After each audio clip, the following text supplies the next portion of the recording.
The fluorescent lights of Riverside.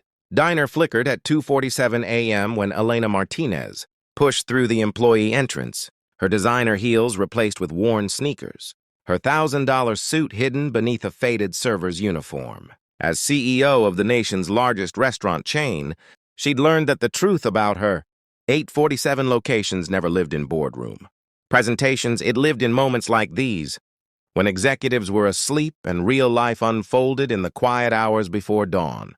She'd been doing these undercover shifts for 3 years. Ever since her father died and left her an empire she wasn't sure she deserved. Tonight was supposed to be routine. Observe the overnight crew, check food quality, maybe catch someone cutting corners. What she found instead would crack open her carefully, controlled world, and remind her why her father had loved this business in the first place. The kitchen was a symphony of sizzling and clanging, but one sound stood out, humming. Someone was humming an old lullaby Elena's grandmother used to sing. She followed the sound to the main prep station, where a man in his early 30s worked with the focused intensity of a surgeon. His name tag read, Marcus, night chef, and his hands moved with practiced grace, chopping vegetables with precision, despite the exhaustion evident in his red-rimmed eyes. "New girl?" he asked without looking up, a gentle smile crossing his face. "Welcome to the graveyard shift. Fair warning, it's just me and Luis tonight. Our dishwasher called in, so things might get messy." Elena nodded, tying on an apron. "I can handle messy." Over the next hour, she watched Marcus transform the kitchen into something magical. He wasn't just cooking the standardized menu items her corporation mandated. Between orders, he was preparing something else entirely. Containers of what looked like homemade meals, each labeled with names and careful instructions. "Mrs. Chen, low sodium," one read. "Diabetic friendly for Roberto," said another. "What are those for?" Elena asked, unable to contain her curiosity. Marcus glanced up, and for a moment, she saw him hesitate, as if deciding whether to trust this stranger. Finally, he shrugged. "There's a homeless camp about 6 blocks from here. 23 people last I counted. I make them breakfast before my shift ends. The company throws out enough food to feed them twice over, and I can't watch that happen anymore." Elena felt something tighten in her chest. Corporate policy strictly forbade giving away food, liability issues. Her lawyers always said. She'd signed off on that policy herself. "That's really kind," she managed. "How long have you been doing this?" "About 8 months, since my daughter and I got back on our feet." He smiled, but it was edged with old pain. "We were living in my car for a while after my wife passed. Cancer. The medical bills took everything. I know what it's like to be hungry, to have your kid look up at you wondering why there's no dinner. So yeah, if I can help someone else avoid that feeling, I'm going to."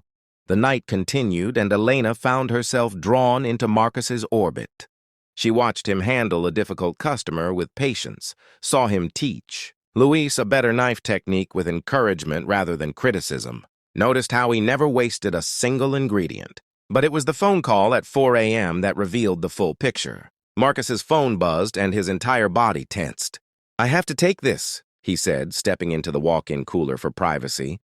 But the door didn't close completely, and Elena heard everything. "Hey, baby girl, did you have a bad dream?" His voice transformed, becoming impossibly tender. "I know, princess. I miss you too. But remember what we talked about? Daddy has to work the night shift, so we can keep our apartment. And so you can go to that art camp you wanted.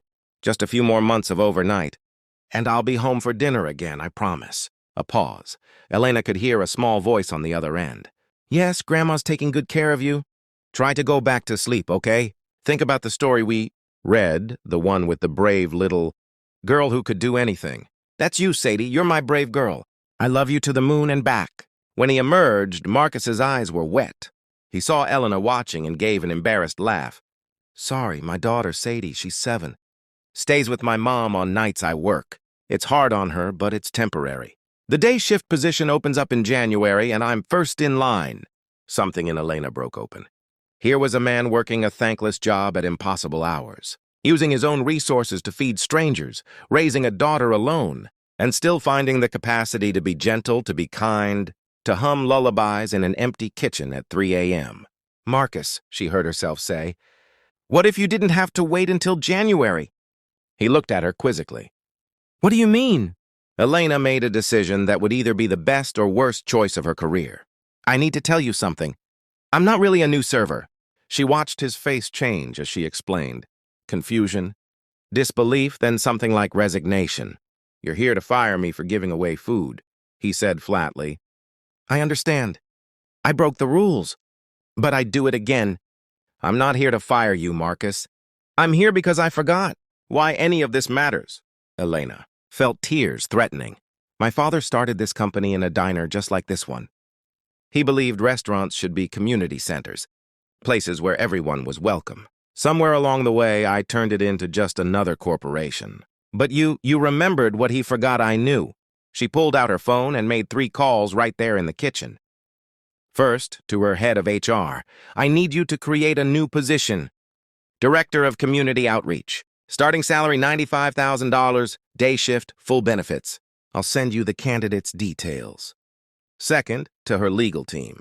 I want a new program implemented across all locations, partnering with food banks to donate surplus food. I want it legal, safe, and operational in 60 days. Third, to her assistant. Clear my morning.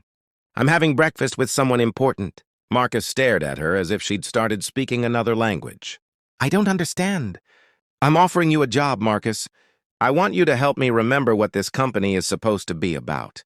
You'll work with each location to set up community programs, train managers on food donation, create initiatives that actually help people.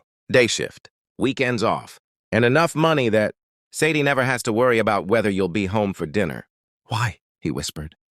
You don't even know me. Because at 2 a.m. when nobody's watching, you chose kindness.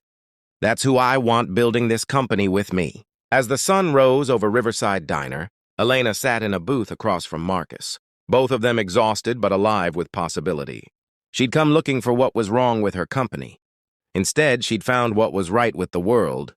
People like Marcus, who cooked meals for strangers, who hummed lullabies in empty kitchens, who believed that feeding someone wasn't just business, it was sacred. 3 months later, Marcus's program had launched in 200 locations. Elena's board had fought her, but she'd fought harder.